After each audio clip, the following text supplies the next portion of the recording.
Ito na po, good morning. Dumating na po ang isang trailer dito.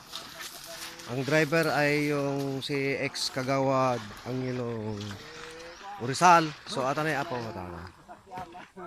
Dalawang sasakyan po ang naghahakot dito sa aking farm at ibebenta namin sa construction supply. Yung dalawang yon, yung dalawa. Oh, isang trailer na naman po. Itong farm ko dito sa Holy Friday ay pagmamay-ari ko lahat ng nakikita nyo, yan. Driver ng trailer yung mga yan. At ito po yung pinangako kong suso. Nakikita nyo, suso. Ito pala, suso.